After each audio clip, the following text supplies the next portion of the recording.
विद्यार्थियों, चलिए हम लोग पादपों में विसरण, परासरण एवं जल विभव का एक तुलनात्मक अध्ययन करें, यानी डिफ्यूजन, ऑस्मोसिस एवं वाटर पोटेंशियल के बारे में एक अध्ययन करें, एक तुलनात्मक अध्ययन करें।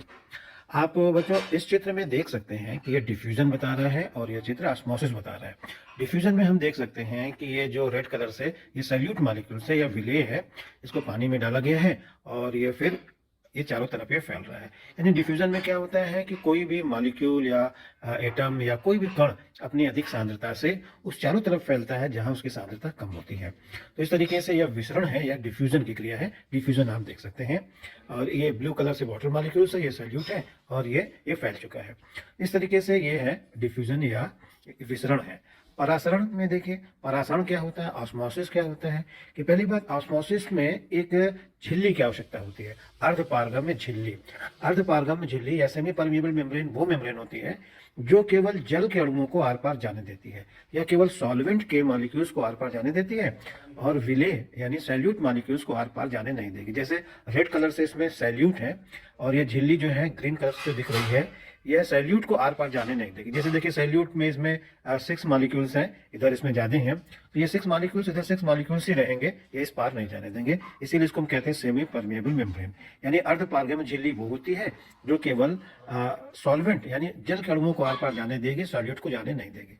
ये देखा जाता है कि दो विलयन को यानी दो सोल्यूशन के बीच में अगर अर्धपारगम्य झिल्ली यदि है तो देखा जाता है कि विलयन की सांद्रता जिधर कम होती है उधर से विलयन की सांद्रता जिधर अधिक होती है, तो कम सांद्रता वाले विलयन से जल के जो अणु हैं वो अधिक सांद्रता वाले विलयन की ओर जाने लगती है। तो इसे ही हम क्या कहते हैं, ऑस्मोसिस या परासरण कहते हैं। यानी परासरण की क्रिया में कम सांद्रता वाले विलयन से जल अधिक सांद्रता वाले विलयन की ओर गति करने लगती है। इसे ही हम क्या कहते हैं, परासरण कहते हैं। यानी परासरण की क्रिया केवल विलयन में दिखाई पड़ती है और इसमें एक हमें अर्धपारगम्य झिल्ली की आवश्यकता पड़ती है। तो बच्चों आप देख सकते हैं कि इस विलयन में विलयन की सांद्रता इधर कम है, इधर अधिक है, तो जो जल के अणु है अर्धपारगम्य झिल्ली से होकर के इधर जाने लगते हैं और जिससे कि जल की मात्रा इधर कम होने लगता है और इधर बढ़ने लगता है। तो यह अब आप देखें, जब जल की मात्रा इसमें कम होने लगती है तो विलयन की सांद्रता क्या होगी, बढ़ने लगेगी। ये सांद्रता अब दोनों तरफ की सांद्रता जब बराबर हो जाएगी तो फिर जल का इधर की ओर जाना बंद हो जाएगा, यानी विसरण की क्रिया बंद हो जाएगी। अर्थात ये जो विलयन है ये इक्विलिब्रियम की स्थिति में आ जाएगा। अब हम इसको चलिए हम लोग अब इसको जल विभव के संबंध में इसको समझने का प्रयास करते हैं। अब आप देख सकते हैं यहाँ पर दो सोल्यूशन है, इसमें अ है, ब है, यानी ए और बी है। ए और बी में क्या है कि इसमें जो रेड कलर से सैल्यूट दिखाई पड़ रहे हैं, इसमें सैल्यूट कम है, इसमें ज्यादा है, तो दो विलयन है और बीच में अर्धपारगम्य झिल्ली है या वर्णात्मक पारगम्य झिल्ली है। अर्धपारगम्य झिल्ली का अर्थ हुआ कि जल के अणु आर पार जा सकते हैं, यानी विलायक के अणु जा सकते हैं और जो विलेय है इसके अणु आर पार नहीं जा सकते हैं। तो यह इसीलिए इसका नाम है अर्धपारगम्य झिल्ली। विलयन के खाली आधे भाग को जाने देती है, जल को जाने देगी या विलेय को जाने नहीं देगी। अब चलिए इन दोनों विलयनों में हम लोग देखें, दरअसल जिस विलयन की जल विभव अधिक होगा उधर से ही जल दूसरे विलयन की तरफ जाएगा जिधर जल विभव कम होता है।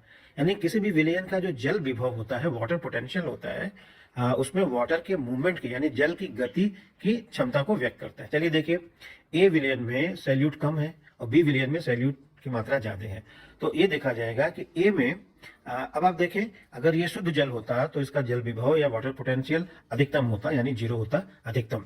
अब देखिए विलेय की कुछ मात्रा मिलने पर इसके जल विभव में कमी आ जाती है, यानी जो जल के अणुओं की जो गतिज ऊर्जा है उसमें कमी आती है, अर्थात विलेय जल विभव को कम करता है। तो इस तरीके से ए वाले में जल विभव विलेय की वजह से थोड़ा कम हुआ, लेकिन बी वाले में, ब वाले में ज्यादा विलेय के कण है तो इसमें ज्यादा जल विभव कम है, अर्थात ए में जल विभव, ए विलयन में जल विभव अधिक है और बी विलयन में जल विभव कम है। यानी जल की दिशा क्या होगी, ए से बी की ओर होगी। तो जल विभव अधिक ए में है और बी में कम है क्योंकि इसमें विलेय की मात्रा ज्यादा है, यानी विलेय जल विभव की मात्रा को कम करता है। इस तरीके से जल की दिशा हमेशा ए से बी की ओर होगी, अर्थात अधिक जल विभव से कम जल विभव की ओर होगी। अब चलिए, आपने इसके पहले वाली वीडियोज में देखा था कि जल विभव की मात्रा विलेय की वजह से जितनी कम होती है उसे ही हम विलेय विभव कहते हैं। तो ए और बी विलयन में विलेय विभव किसमें अधिक है, तो ये देखा जाता है कि बी वाले में विलेय विभव यानी जो सैल्यूट पोटेंशियल है वो क्या है, अधिक है। तो सैल्यूट पोटेंशियल ए में कम है और बी में सैल्यूट पोटेंशियल क्या है, अधिक है। तो इस तरीके से देखिए एनसीईआरटी की बुक में जो पहला क्वेश्चन है इसमें लिखा किस कक्ष में घोल में एक निम्नतर जल विभव है, या अंग्रेजी में कहते हैं कि solution of which chamber has a lower water potential. तो देखिए ए में ज्यादा वाटर पोटेंशियल है, बी में क्या है कि लोअर वाटर पोटेंशियल है।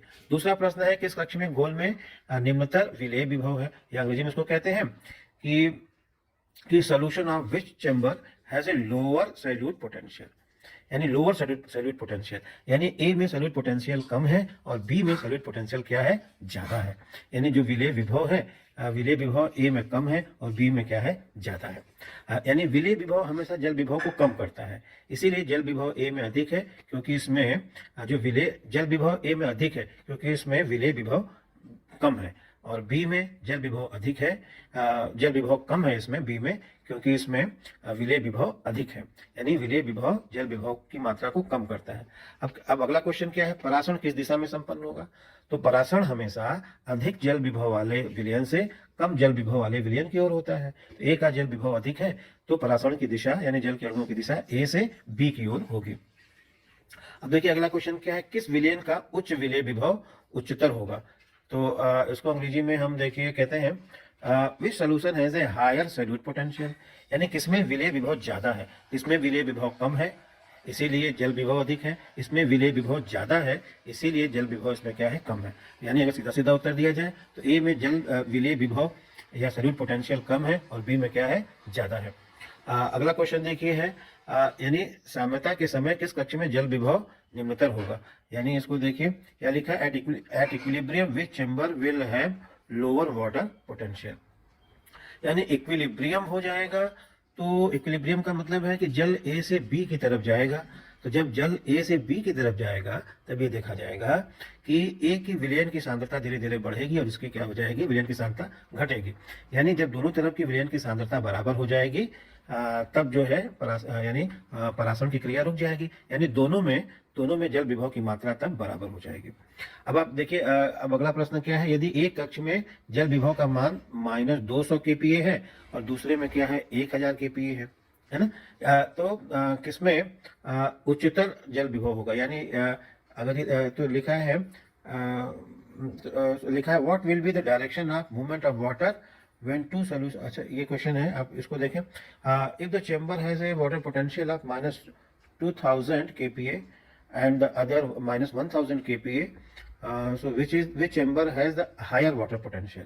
यानी देखिए माइनस में जो वैल्यू है वो कम होता है, जैसे -2000 है तो यह क्या है, कम है, -1000 क्या है, तो जिस विलयन का -1000 kPa है उसका वाटर पोटेंशियल ज्यादा होगा।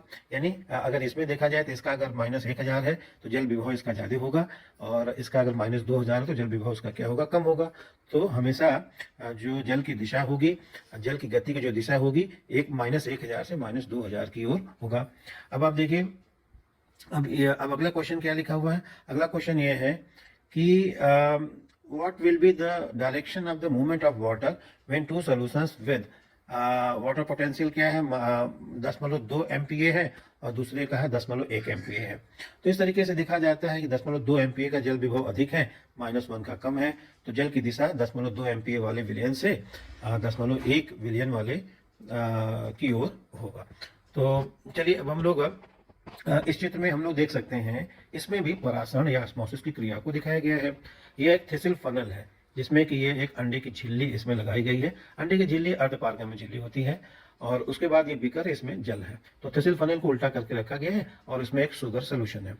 तो शुगर सोल्यूशन है, इसका मतलब कि इस शुगर के वजह से यानी सैल्यूट की वजह से इस विलयन में, थिसिल के अंदर का जो विलयन है इसका जल विभव कम है और बाहर का जो जल विभव है, बीकर में जो शुद्ध जल है, इसका जल विभव अधिक है। तो जल की दिशा हमेशा अधिक जल विभव से कम जल विभव वाले की ओर होता है। अर्थात देखिए बाहर के जल के अणु अर्धपारगम्य झिल्ली से होकर के थिसिल फनल के अंदर ये आना शुरू करेगा। तो यह एक परासरण की क्रिया को प्रदर्शित करता है और जल बाहर से अंदर की ओर आएगा और इस तरीके से इसमें जो जल की मात्रा बढ़ती चली जाएगी। अब देखिए इस चित्र में ये दिखा रहा है कि अगर हम इस फनल के ऊपर एक दाब डालें, पिस्टन की सहायता से दाब डाल दें और इतना दाब हम डाल दें कि बाहर का जो जल के अणु है अंदर आना बंद कर दे। तो ये जो दाब है, असल में आपको पहले वीडियो में हमने बताया था बच्चों कि जो दाब जो है वो जल विभव की मात्रा को बढ़ा देता है।